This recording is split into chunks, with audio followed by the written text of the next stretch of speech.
And we are live. Hello, everybody. Welcome to the Sharp End Podcast. I have here with me Mr. Christian Beckwith, who is, in my eyes, a freaking badass guy. And he is the host and creator of the 90-Pound Rucksack podcast, which is one of my three all-time favorite podcasts. So, of course, I had to beg and plead for him to be on the Sharp End podcast so he can share a little bit about what he does to you all. So, welcome to the show, Christian, if you don't mind introducing yourself to my listeners. Thank you, Ashley. Quite an introduction. If I recall, you didn't have to beg or plead. I'm happy to be here and honored, actually. Since you've been in the industry a hell of a lot longer than I have. But yeah, so my name's Christian. I live in Jackson, Wyoming. I've been here about 30 years, moved here to climb. And it's actually kind of a wretched place to climb since it snows it's snowing right now, and it started in November and it hasn't stopped. And when I got here, I was sort of shocked to find that there wasn't a climbing anything. There wasn't a climbing entity and organization. So I started one in 1994, the year after I got here, called the Wayward Mountaineers. And that kind of everything took off from there. I started my first magazine called the Mountain Yodel. And it was just an attempt to try to capture the amazing photography and the writing and the art of the climbers of Jackson Hole. And then as these things happen in crazy ways, Yvon Chouinard, who I found in the phone book, called up and said, "Hey, I'm going to start a magazine." You cold called him? I called. That's so badass. He's probably still, well, I was too stupid to know that you weren't supposed to do that. But he said, "Yeah, come on up for dinner." And he ended up just sitting me down. He listened to everything I had to say, which was, a 20-something's rantings. And I told him I wanted to start a magazine. And he said, "Oh, yeah, don't do that. Oh, it's just a terrible waste of time. Just Xerox a couple of pages and staple them together and hand them out to your friends." And I was just so crushed that he told me that I just went ahead and did it anyway. And it was called the Mountain Yodel. I left it on his doorstep. And let's see, H. Adams Carter, who had edited the American Alpine Journal for 36 years, wow, dropped dead of a brain aneurysm at the breakfast table after having gotten the American Alpine Journal off to the press, I should note. And Yvon threw my name in the hat to edit it, which was utterly absurd. I can't believe he did that. And they gave me the job. And that's truly the epitome of absurdity, because I did not know what I was doing. So apparently not, though. Yeah. Well, yeah, I somehow got through. Edited the American Alpine Journal for 6 years. And then I started a magazine called Alpinist. And since then, it's just been sort of a roller coaster of things. I coordinated something called the Teton Boulder Park, which is, we don't have climbing. We don't have really good cragging here. So we built a well, there's Teton Canyon on the other side of the pass, which is pretty sweet. I've climbed a lot of routes in Teton Canyon at the base of Targhee. Yep. We ain't Boulder, Colorado. Let's just put it that way. So the bouldering park was like, you can go, like I can leave my house and get a pump in an hour. So that was really cool. And I started a conservation organization called Shift that was looking at nature as a social determinant of health. I started the Teton Climbers Coalition a couple of years ago, and that was to make sure that we actually get a decent climbing gym. We don't even have a climbing gym in this town. It's absolutely heartbreaking. It's pretty surprising.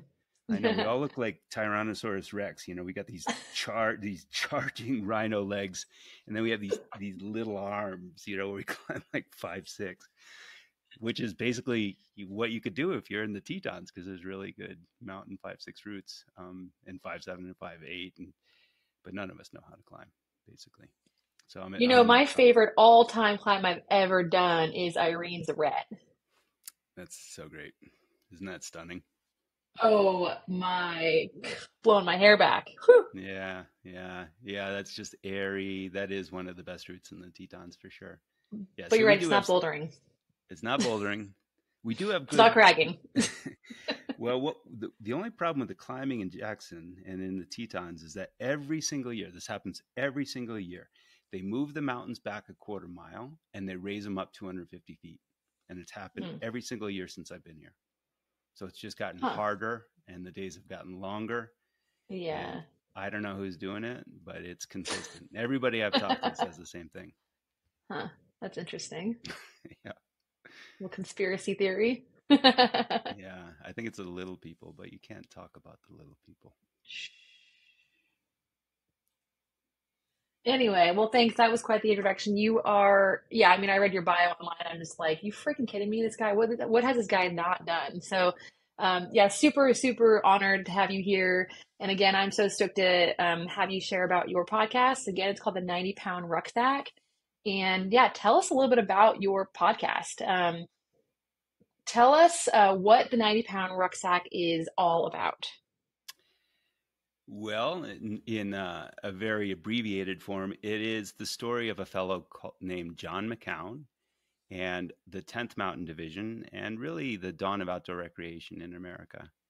So I had been working on a book about the climbing history of the Tetons, and this is just my place, and it's kind of what I built my whole life around. And there is no book on the climbing history, and I'd gotten all the way up through the war, so September 1st, 1941, and I transcribed the summit registers. So there's a website called Teton Summit Registers, and it's got photos of every single entry in all the summit registers up until I think the 70s. So I translated the ones up until the war. And September 1st, 1941, Joe and Paul Stetner had left an entry in the Summit Register of the Grand. The next entry in the Summit Register of the Grand was September 10th, 1945. Wow. And it was by Paul Stetner. And in between there was nothing. And so Wow. I'd been using the Summit Registers as a way to start because I wanted to understand the ecosystem, like who's climbing here and what are they climbing, who are they climbing with, and that was really cool. It just gave me a much this incredible insight into the community of climbers, coming up into the war. But then the war hit and everything screeched to a halt. And so I had known that the climbers and the skiers of America, a lot of them had gone into something called the 10th Mountain Division. And so this was the U.S. Army's World War II unit of climbers and skiers who trained for three and a half years to fight the Axis powers in cold and mountainous terrain. And so I started doing what I'd been doing all the way along in my history for the Teton book, and that was just reading the American Alpine Journal. That was my first stop because it is the journal of record. It had all the significant things that were happening. And in 1946, they had something called the War Edition. And in the War Edition were all these articles by people like H. Adams Carter, who I took the journal over from, and Bob Bates and Bradford Washburn and Charlie Houston and Bill House, talking about the contributions of America's climbers to the war effort. And so I was blown away, and I said, "Oh, well, I guess that's the story. Is the climbers, America's climbers, were this integral part of the 10th Mountain Division."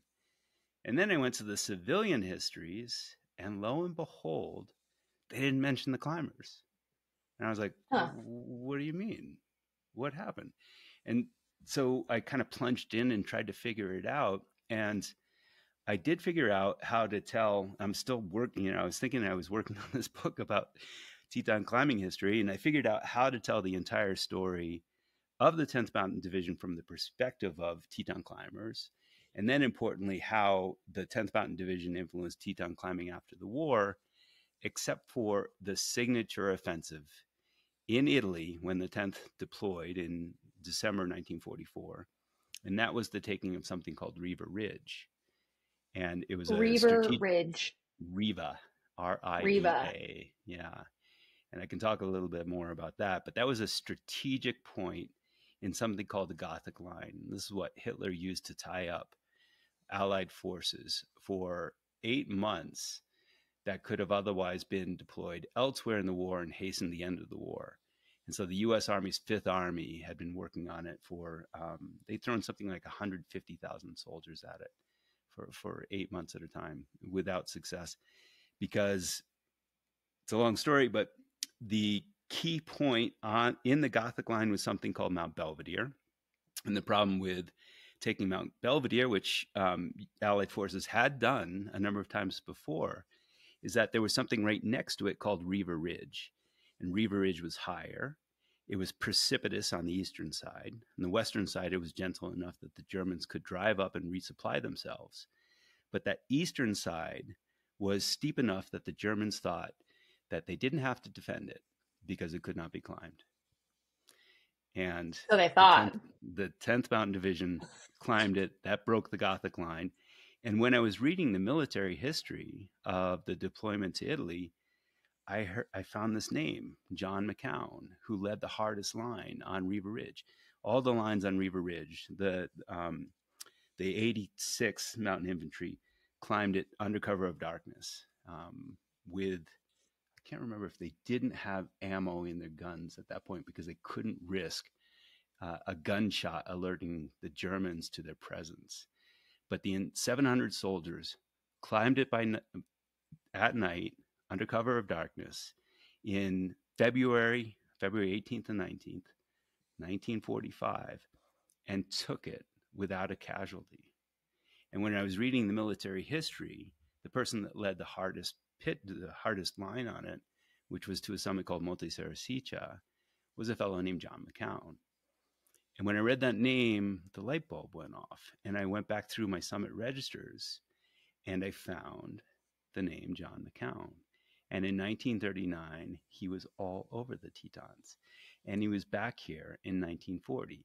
And lo and behold, I found a way to tell the entire story of the 10th from the perspective of Teton climbing. So that's how I got into it. And then that's wow. And so Wait, I just have a quick question. So, yeah. So these guys, these soldiers are climbing Riva Ridge. They're essentially they're putting up first ascent on Riva Ridge, right? That's essentially what they're doing. Well, it's not a climb that we would consider to be like, it's not El Cap. I live in a place, I live in Jackson, Wyoming, and right behind me is a mountain called Snow King. And when I'm thinking about Riva Ridge, I'm thinking of Snow King. It's a steep, it's a steep mountain. It's about 2,000 feet high. This eastern escarpment, and it has steps, these limestone and shale steps. And the reason that the Germans didn't guard it was because they knew that an entire unit, which would be necessary to take the top, could not climb it, or in their estimation, a unit could not climb it. And so that's what the 10th did. After all the training that they'd done, they climbed it en masse and took the German positions on top without a casualty. And so this fellow, John McCown, he either reconnoitered just Monte Sarasiccia. He may have actually reconnoitered all the routes, all 4 of the routes up Riva Ridge. And on Monte Sarasiccia, which was the hardest one, he fixed 6 pitches. So these guys are going up under cover of darkness, ideally in total silence. And they are coming to these steps and they're having to, my assumption is they're going hand over hand. So this isn't like 5-8, 5-9 climbing. It's probably like 5, 2, 3, 4. But there's 6 feet of snow on the ground. It's February 18th and 19th, so the dead of winter. Cold. It's cold, and they've got to do it. And they've got. It's a long story, but they never got the equipment that had been designed for them at great expense over the course of 2 years. So they were in standard issue, Army issue clothing and boots, things like that. And they were able to get to the top and take it, and that broke the Gothic line, and that opened the way for the 10th Mountain Division to go all the way to Lago di Garda, and they precipitated the German surrender of Italy, which helped hasten the end of the war in Europe. And John McCown was the fellow that helped break that with his leadership on Monte Sarasiccia. That's freaking badass. It was so cool. And anyway, so I was, it's a long story. So I was talking to, do you know Mark Sinnott? I don't know if you've ever run into him. No. Yeah, so you know who he is? I don't. Oh my goodness. So he's a New York Times bestselling author, and he's a dirtbag. And I'd known At him least we have that in since, common. yeah, you'd like him. He's a good time. Um, I think when I took over the journal in '96, I put him on the cover because he was doing all these badass ascents in Baffin Island. And I've known him, since then. And when I was trying to figure out how the hell to do my Teton book, I was calling everybody I knew and just doing interviews. And that's how I met you. I just out of the blue called you up and just tried to pick your brain to figure out what you knew. And so I did this with a bunch of folks. And Mark had some great advice. He's like, look, dude, because I was going to self-publish this book on Teton climbing. He's like, you're going to get like 200 people that are going to read this book. If you're going to do it, learn the rules of the game, learn how to play them well, and go out there, find a title, find a book that's actually going to be compelling, and write that. And I was like, huh, that's probably really good advice. And so then I put the Teton climbing book on hold and I started working on this one about the 10th Mountain Division as told through the narrative vehicle of John McCown. And so I've got his niece has been helping out with all the documents, all his letters, the expedition logbooks that he had from an expedition he did to the Coast Range in 1941. And now I'm telling the story of the 10th Mountain Division through him. And I'm looking specifically at how the 10th Mountain Division influenced the outdoor recreation in America after the war, during and after the war. And so that's just become an ass kicking. I get Mm-hmm. up in the morning and I Mm-hmm. get my ass kicked all the way until the end of the day. And then I repeat. Well, by your bio, it sounds like that's par for the course.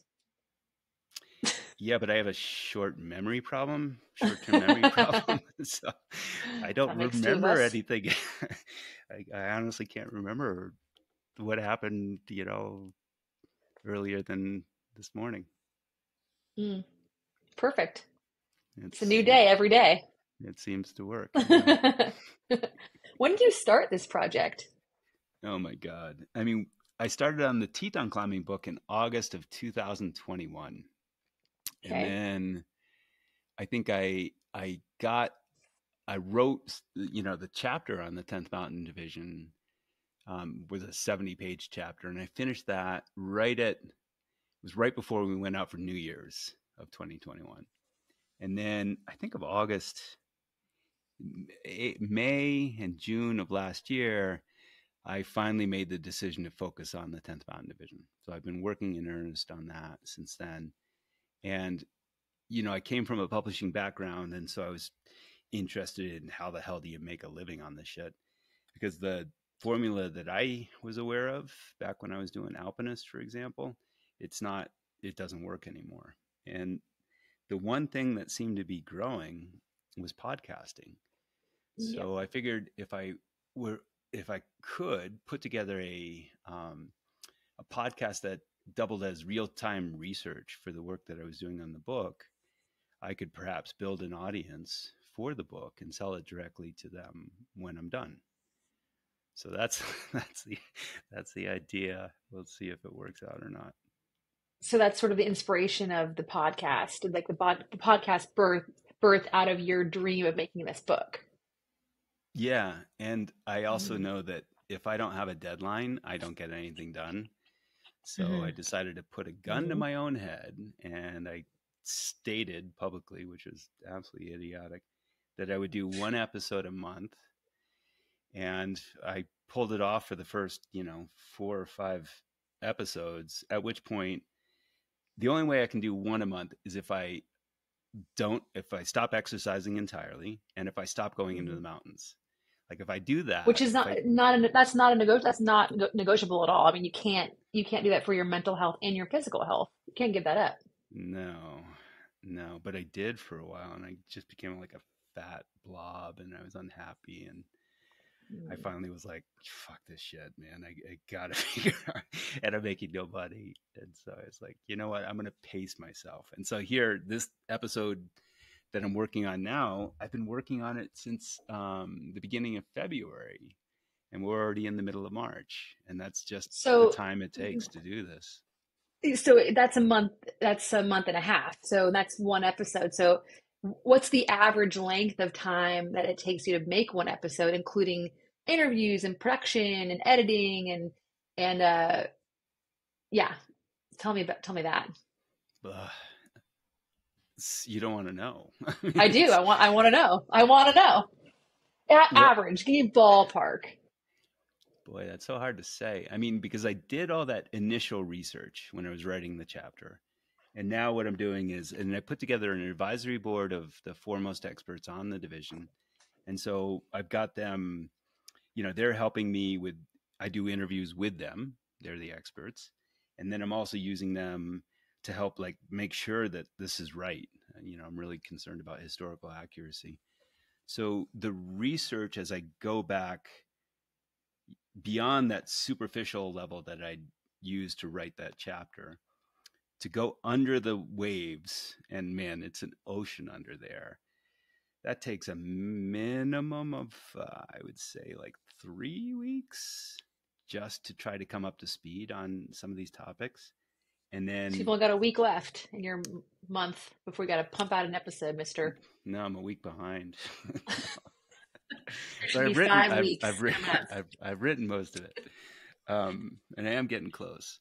But the interviews, so I don't know if you found this, but it takes me a 1 hour interview takes me a full day to edit down into the concise snippets so I understand the architecture of each interview, and then I weave it through every episode, and wherever we're missing insights that feel like they're essential to the story, I weave those back in. And so the whole thing just takes ridiculous amounts of time. It's, Hmm. it's just, which I'm sure is kind of the case for everyone. But yeah, I had Hmm. no idea I was getting into this. But you're also coming up with so much historical information and you are stacking tons of interviews. So that also takes tons of time. I mean, just scheduling interviews takes time. So you really do have your hands full. And if you're planning on pumping out one episode a month, about how many episodes? I know the answer to this because I looked at your website, but for the listeners, about how many episodes is this show going to be? Well, I think when I started, I said 18, and that, yeah, I've never met a simple problem I haven't been able to complicate. So, like, instead of starting from episode one, I started with episode zero, which was the backstory to how I got into 90-Pound Rucksack. And then I got through episode one, so I did zero and one, and then I got to episode two. And with episode two, I wanted to look at the state of the art of climbing and skiing before the war.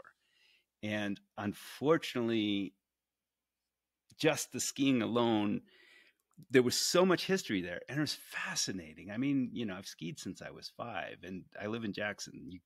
You got to ski to go to the market practically, and we ski because that's what we have to do here. And the skiing history was just absolutely mind-boggling. I had no idea about the origins of American skiing, and so that turned into episode 2, part 1.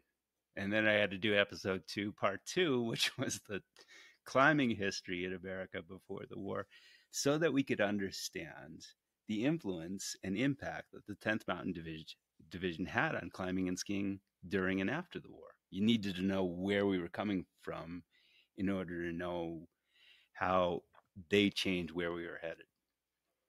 So I've said 18 episodes. I mean, I'm looking at this one episode I'm doing now, and I'm like, I either break it up into two or it's a 2-hour episode.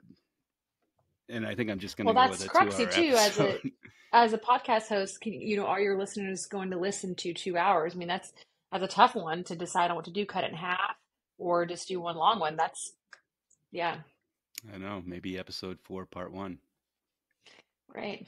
and part 2. So it could And be 18, 19, 20, 21, 22. but if this continues, this is like my life's work, and yeah, So my you're life looking is. at 2025 is when you may or may not be finished. It'd be really good to be done before the decade was up. You'll be poor by then. I'm poor now, so how do you what is it? How do you make a small fortune? Start with a large one, and I didn't have a large one to start with, so yeah, we'll We're see gonna what make this a all donate goes. button. Donate here, people, for 90-pound rucksack. With my little cup, yeah, on the side of the street, I could do that. May I have another, please? Yes. So, Christian, tell me why the 90-pound rucksack? Like, in your eyes, why is this important to you? Why do you feel like you want to get this information out to the world? Above and beyond my OCD personality, Yes, above and beyond that. it's a fascinating look at the something that we take for granted. You know, we're climbers and skiers, and I think it's easy for us to just assume that climbing and skiing have been around forever. And a lot of us, you know, like me, I had a cursory understanding of the history of climbing and much less of one of the history of skiing when I got into this. And to look at where we are today, so it's a $384 billion a year industry. That's bigger than utilities. It's bigger than ag in the American economy. Where did it come from? And nobody's ever really written the story of the dawn of outdoor rec in America. And I think that for us to know where we're headed, we have to know where we came from. And it's frankly fucking fascinating to Mm. know about, you know, I mean, just the skiing alone. I had no idea that. Did you know it was all the Norwegians coming here in the 1880s as part of the wave of immigration? They're the Nope. ones who brought cross country and ski jumping from Norway, Scandinavians in general, but particularly the Norwegians, and Those are my that people, by the way. your people brought skiing to America. Thank you. You're And welcome. It's a big but that was the predominant forms of skiing in America before 19 in into up until the 1920s was cross country and ski jumping. That's it. And what I didn't know was that the reason that we ski the way we ski today was because of a mountaineer named Arnold Lunn, who'd come up with a realization while he was in Switzerland, which is where he made his home, that climbers needed two kinds of skiing to climb peaks in the Alps. One of them was to get you up from the valley, up through the forests, in this snaky line through the trees, and then you got the tree line, and then you went in a more direct route to the summit. And then you reversed it. So you skied down in more or less a direct line, and then you hit the forest and you went around the trees as you went back down to the valley floor. So he came up with two forms of skiing, downhill and slalom, and he created races to perfect the skill sets of the mountaineers so that they could tag the tops of these peaks. I didn't know that. I didn't know that skiing as we know it today was born out of climbing.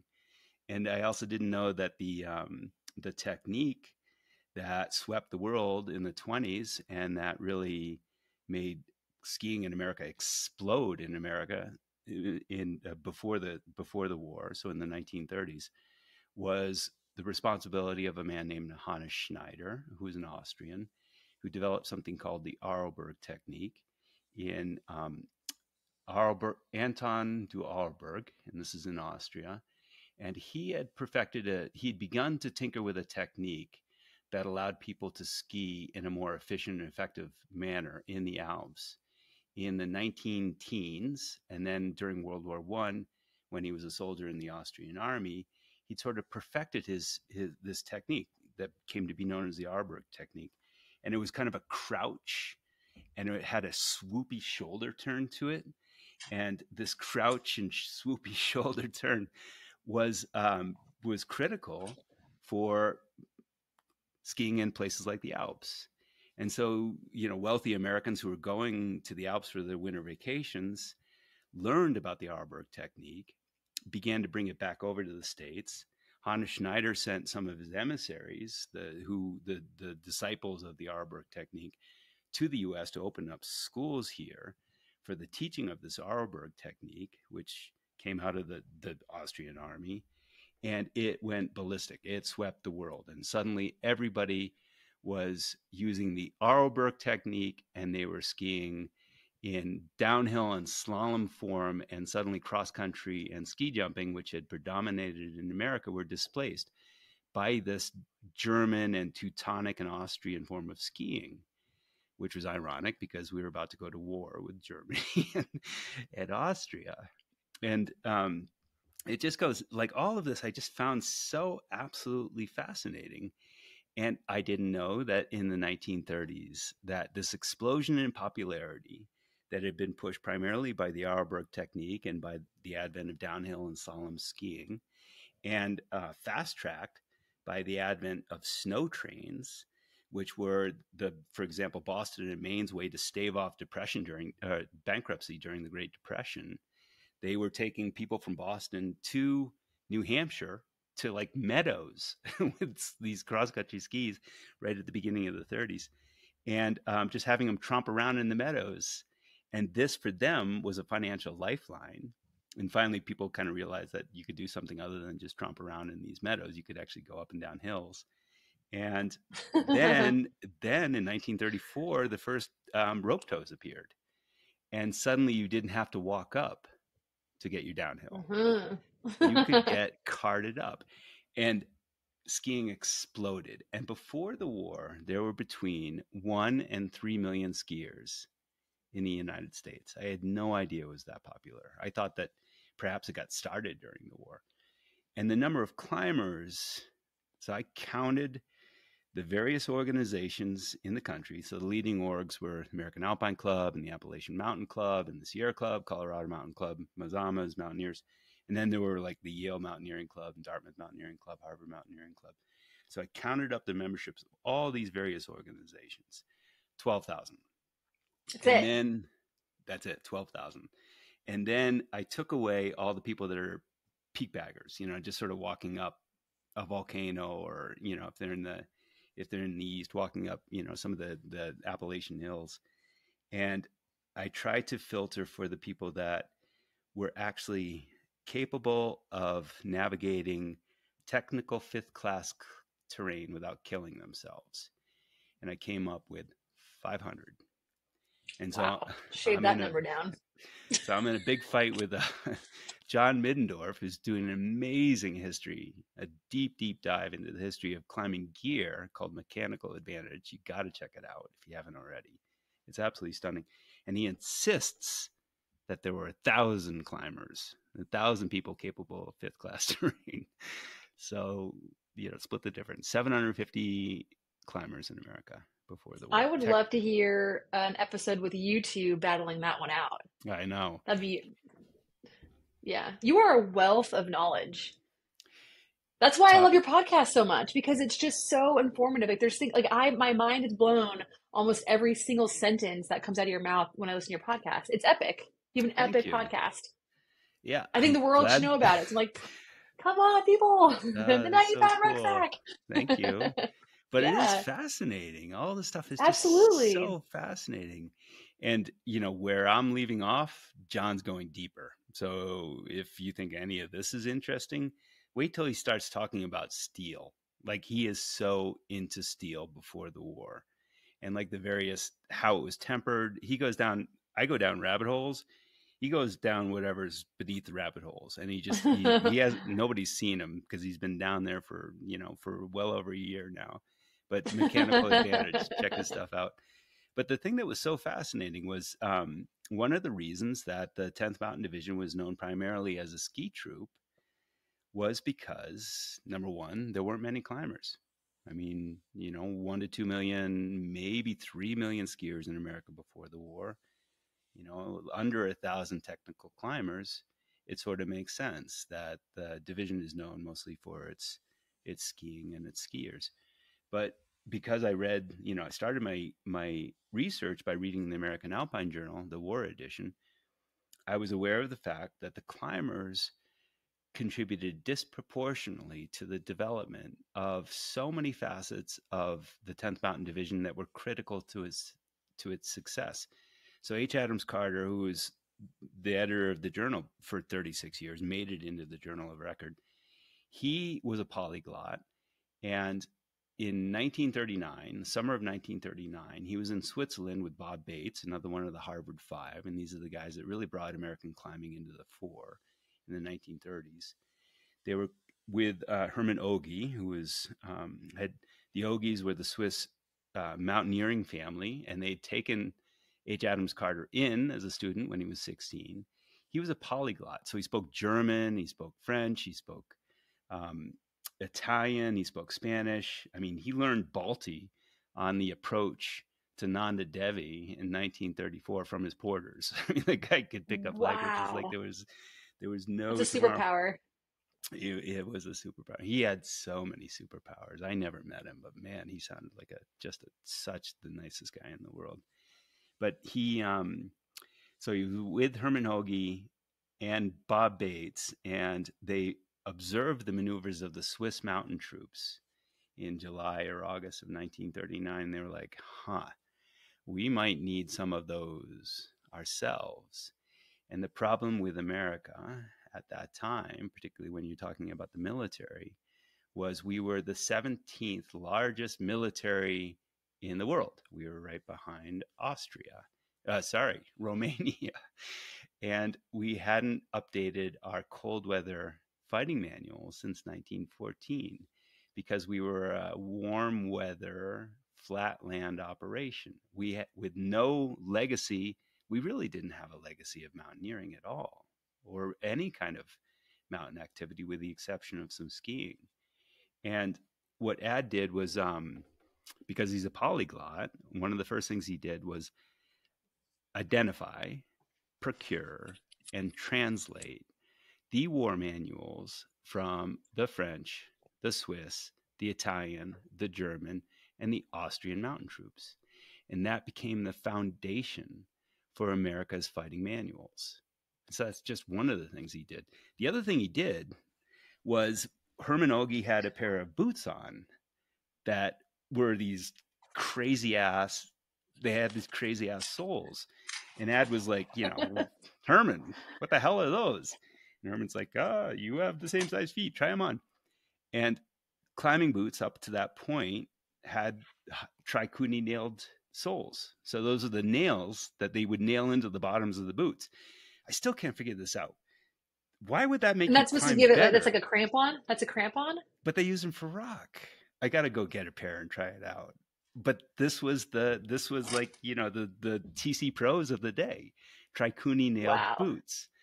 And the problem with tricuni nailed boots is that if you are in a war and you're trying to sneak up on the enemy at night and you're climbing rock to do so, they let off sparks and you can be seen. And so Herman Ogie had this crazy ass sole, and it was by an Italian shoemaker named Vitali Brahmani, Vibram,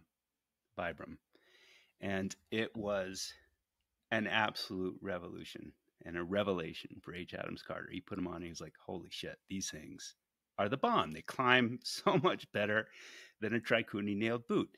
So he goes home, and this is just as Hitler's starting to roll across Europe. And, just getting into the history of World War II and Hitler's advances and how we almost ended up speaking German. I mean, the whole world, Hitler was rolling over Europe. I mean, if we hadn't gone into the war, we'd be speaking German. And Wow. because of that, and because of the fact that Italy joined Germany and Japan as part of the tripartite, as part of the Axis, getting those boots from Italy was not going to happen. And this Yeah. was the case with every single piece of equipment necessary to climb a mountain or to fight a war while climbing mountains. Like The ropes, ropes, ice axe, the ice etc. axes, the Mm-hmm. crampons, the carabiners, the pitons, the boots were all made basically in Germany and Austria.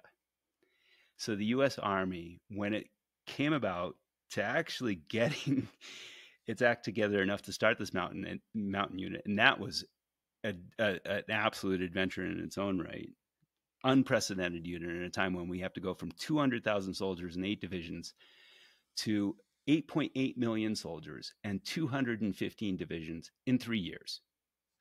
Nothing like this had ever been done in the history of man. I mean, it's just absolutely amazing.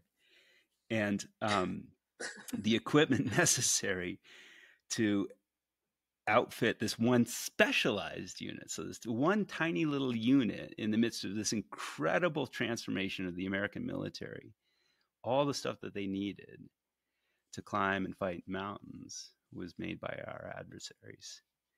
So we had to make it ourselves. And that meant requisitioning the materials. You couldn't get those Vitali Brahmani boots. You couldn't get the soles because they were made in Italy, and there were shortages, and you weren't going to be importing anything from the Axis powers. So this was just such a remarkable transformation of American society. And then the whole idea of this specialized mountain unit is this little drop in an ocean of change. And that ocean of change is subjected to so many buffeting winds and waves that the biggest challenge that I'm finding is like telling a story this complicated in a coherent fashion. And so to do so, I necessarily have to have these blinders on and not talk about the thousands of people, or at the very least, the hundreds of people who are instrumental to the Mountain Division's inception and development. And so instead of trying to talk about everybody, I'm just trying to talk about the climbers. Not just about the climbers. I'm trying to tell the story from the climbers' perspective. And I'm trying to focus specifically on John McCown as the protagonist for the story, because he went all the way from 1939, coming out here to the Tetons and learning to climb, coming back in 1940, and then going on an expedition to the Coast Range with his friend Ed McNeil in 1941, and trying. I've got the expedition logbook. They don't mention their actual objective, but Mount Waddington had just been climbed in 1936 by Fritz Wiesner, who had been driven out of Germany by the rise of the Third Reich, and Bill House, one of the great American climbers at the time. It had been climbed in 36 by them. But everybody who had gone into the Waddington Range, into the Coast Range at that point, there were big teams. John McCown, who'd been pulling off audacious stuff here in the Tetons, goes into the Coast Range with him and his buddy Ed. And they go in. I won't even tell you this, or I'm trying to incorporate this into this next episode. But they just, everything he did, he just fucking went for it. It was unbelievable. Yeah. And he was smart. You know, he went to Wharton, and then he was going to the University of Virginia Law School. He's 6'1.5" and Holy 175 moly. pounds. And he's rugged. Like all the descriptions of him that I've been hearing about, everybody says rugged. But he's also really charismatic. And he ended up becoming a second lieutenant and led his troops up Monte Sarasica. And the question is, like, why do people follow these other people? Like, what's a leader? And so I've been trying to figure out his personality and his attributes. What made him so compelling that people were willing to follow him into what could be their own deaths. And as it so happens, I thought I was the only person that knew anything about him. I've since run into a fellow, this will be in the next episode, that's been working on a screenplay about him for 23 years. No way. Yeah. And so he's been great. And it's been awesome to talk to him about, like, well, what do you think about his dad? Like, what was his relationship like with his father? Or what was his relationship like with his brother? And why did people follow him? Why did they find him so compelling? And one of the reasons they found him so compelling was he was a fucking good time. Like, he was a kick in the pants. And he was sort of blithely unaware of the consequences of having a good time. So he always got in trouble. But he's one of those people that you knew you were going to get in trouble when you started out, but you also knew you were going to have the best time of your life. And people Who's would the guy writing the follow him. screenplay? Who's this guy? His name is Will Holland, and he's he's been a bit of everything, but I think he taught English. He's written some screenplays, so he's a writer. Yeah, and he's just been laboring away trying to get this thing to the silver screen without success for many, many years. And where does this guy live? He's out of New England. I think he might be out of New Hampshire these days, but it's been like That's Maine, amazing. New Hampshire. You're in Jackson, Wyoming, and he's way over here. And how you guys, and I mean, you're after the same guy's information and story. It's just such a crazy world, isn't it? Yeah, and it really helps to kind of join forces because, for Right. example, he's a skier, but he's not a climber. And John skied, but I think his climbing became his raison d'etre, it became his identity. And he got really good really fast. And he got really good really fast because he was bold as shit. I mean, the things he was trying to pull off in his second year of climbing when he came out here, he jumped on something called the south face of Bivouac Peak. It's 2,000 feet, and it was first ascended. It was first climbed in 1947 by a fellow named Dick Pownell, who was one of the great Teton pioneers. It was next climbed in 1969 by George Low, the great American alpinist, George Low, and Yuri Christiansens. And the next ascent, also by a new route, was with Yuri and Yvon Chouinard in 1969. So John jumps on it. It's like the second climb of his second season of climbing when he didn't have a climbing gym to train in. He jumps on the south face of Bivouac and gets 3/4 of the way up before they're getting benighted, and so they go down. And then the next climb he jumps on was on the north face of Nez Perce, and they jumped on a route that had just been climbed by Jack Durrance. And Jack Durrance was the great American rock climber of the day. And like Fritz Wiesner, and like Hans Kraus, and like the Stettner brothers, Jeez. he had learned to climb in Germany. Because the German school, the Munich School of Mountaineering, was very dynamic and relied on pitons as a way to open up the possibility of passages that otherwise were unprotectable and just frankly deadly. And so Durrance had opened up all these routes in the Tetons, and McCown, after not getting up Bivouac, but almost getting up Bivouac, jumps on a new route that Durrance had just opened up with Hank Coulter on the north face of Nez Perce, which is like 1,500 feet of shite rock. I mean, it's scary as shit. And they did it. And I'm just like, who is this guy? And who goes into the Coast Range as a two-person team carrying your own shit? I mean, they had 85-pound packs plus a high-powered rifle so they could hunt their game while they're going in and out. You know, you can imagine, I mean, these Yukon packs with all the shit on the back of your back that you're carrying yourself, that is backbreaking. And so the whole 90-pound rucksack thing is because these guys used to train with 90-pound rucksacks. They used to train, meaning climb and ski, with 90 pounds on their back. And I don't know if you've ever carried a pack that big. 80 pounds. I've been 80 pounds, but never 90 pounds. And I'm 150 of all tiger muscle. But how was that experience for you? I loved it. I also like to suffer, as you know. Okay. So. Right. If you like to suffer, it's endurable and it helps to have a short-term memory problem. But that's right. Otherwise, it's just backbreaking. And, you know, particularly with these guys. It's not sustainable. It doesn't feel sustainable. And yet these guys trained for 3 years with these 90 pounds on their backs. And they skied with them too. And if you're looking at their skis, we're talking 70-foot, 7-foot hickory skis, skinny skis, and these little fucking micro leather boots, you know, these flimsy little leather boots. And they have rifles sticking up out of them. And so this resulted, they had to modify the Arborg technique just to be able to keep from getting thrown ass over tea kettle into the snow. You can imagine if you have a swoopy turn and you've got 90 pounds on your back, what does that do? You're going to keep going. Gravity. You're going to keep going. You just keep on going. So the modification that they enacted to allow them to be able to carry that 90 pounds resulted in this form of skiing that we take for granted today in America, which is much less swoopy. It's a quieter upper body. It's got a little bit of a crouch to it. And that was not the case before these guys came out of the scene. I mean, this thing, it just goes on and on. Everything is woven in and everything is remarkable. That's what you have your hands full. Excited. Yeah. Yep. Yes, I do. But what's cool is you can use interviews for future episodes.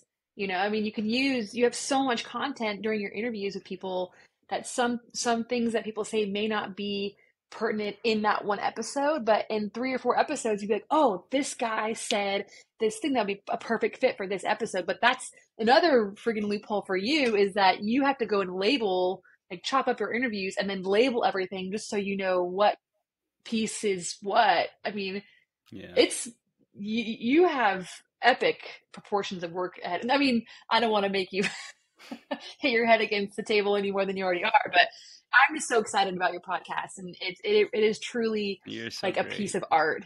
Um, so tell me really quick, who should listen to this show? Who should listen to 90-Pound Rucksack other than me? Well, and my mom, who's no longer with us, but Yes, and your wife. I, and my wife.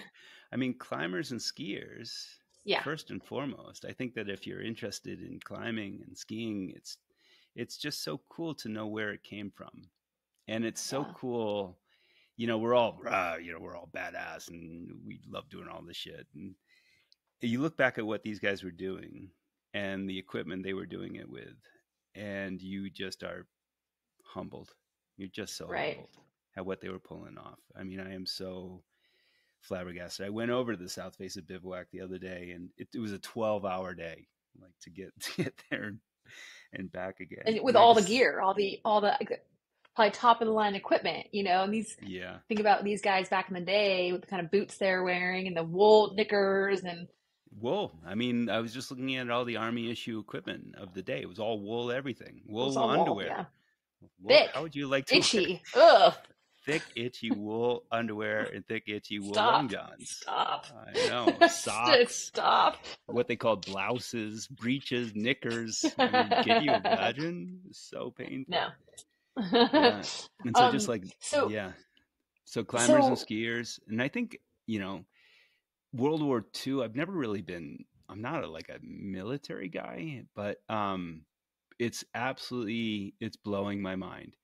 And yeah. it's so cool to be able to look at it through the prism of what I love to do, climbing and skiing. And it kind of helps me to understand a little bit about the trajectory of world events. I mean, what Hitler was doing, like how he was rolling over Europe, is absolutely terrifying. It just, Yeah. I didn't understand how close we got if we hadn't Speaking gone into German. that war to speaking German. Yeah, yeah, I had no idea. So I think if you're interested in world events, and I'm just trying to tease out the human dimension to it, because I think that's so important. If it's just Hmm. dry facts and it's not, then it's not very interesting. But if you can Yeah. get into John McCown's psyche, if you can figure out his relationship with his father, who put so much weight on him to be the alpha dog in everything he did, and he didn't want it. He didn't want to be a lawyer. I mean, when he applied to, he's coming out of Wharton, and I've got these documents where he's talking about what his career choice is going to be. He put rec director, recreation director. Well, he had aspirations. Yeah. Well, I just love that. I don't think there were recreation directors there. There are now. Congratulations on your new job. Thank you. Yeah, Oh my very gosh. exciting. It's my first ever year-round full-time job. I haven't started yet. I start next Monday, but my That's first kind of year-round remarkable in its full-time own job. right. I know, I'm 35. It's taken long enough, but anyway, I know. so where do you want this podcast to go? And what are your goals for the show? And how can we as listeners help you get there? You're so kind. Thank you very much. Um, you know, I do love creating. I mean, that's the one thing that I seem to go back to again and again. And this is a different medium for me, podcasting. And it's got things that drive me fucking insane, like You join the club. hating my own voice and having to re-record sentences ad nauseum. But at By the same, episode 5, you'll stop re-recording yourself. God, I hope so. You I have a know. great voice. You have a great voice.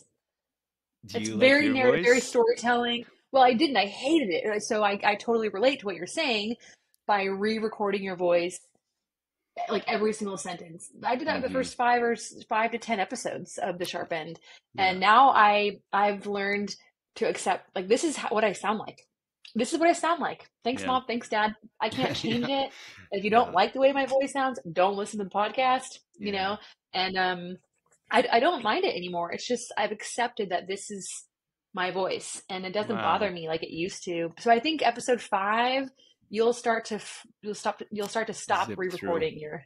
Yeah. And So that's it'll go faster. aspirational. Get it down to 5.5 weeks per episode. Mhm. I would love to figure out a way to do this in the future. And I've got other book projects that I would like to do. And for better or for worse, they all are climbing related because I guess that's kind of my thing. And to be able to figure out how to do it and actually, make a living on it, that would be pretty terrific. But what's so interesting, I got invited out to Fort Drum in New York last month by something called the 18th Airborne Corps, and so they are America's contingency corps. I think of them in terms of you know the break glass in case of emergency. These are the guys and gals who are going out when the shit hits the fan, and they've got a bunch of Wow. divisions underneath them, and one of them is the 10th Mountain Division.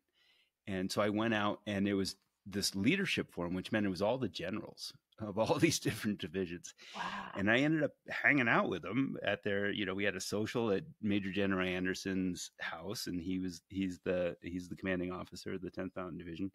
And we were hanging out with Lieutenant General Donahue, and he is the head of the 18th Airborne. And what blew my mind is that with the war on terror and with Iraq and Afghanistan, all of these units were deployed again and again and again to the Mid East. And in the process, they lost who they were because they were Yeah. always a reactive force, that had to go in on an emergent basis and respond to whatever the calamity of the day was. The 10th Mountain Division is trying to find its way back to its historic identity. And so one of the things that's been just blows my mind.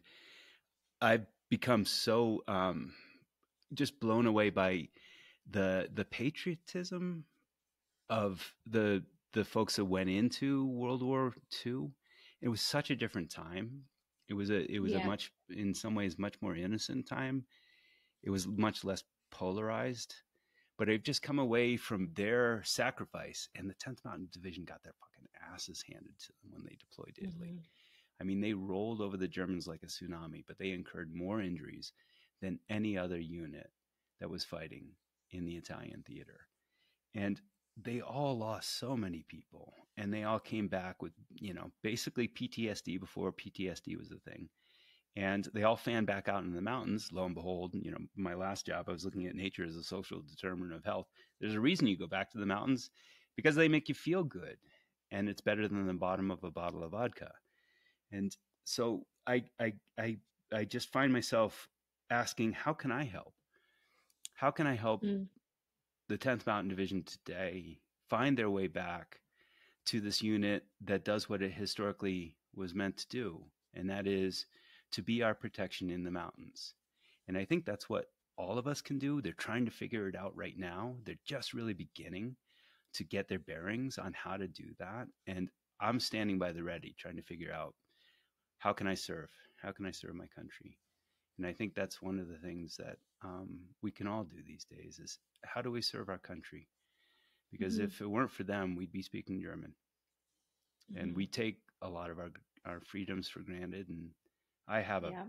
blessed life. I love my Tetons. I love the mountains. I go out, on every Saturday if I can. And, I get a good old ass whooping, and it just puts me into the back seat until Wednesday. And I love that. But I wouldn't be able to do that if it weren't for the sacrifice of these folks. And so if I can pay it forward a little bit, I'll do that. And I think it'd be great if everybody could, I don't know, stand by the ready, because the 10th Mountain Division was a function of America's civilian climbers and skiers.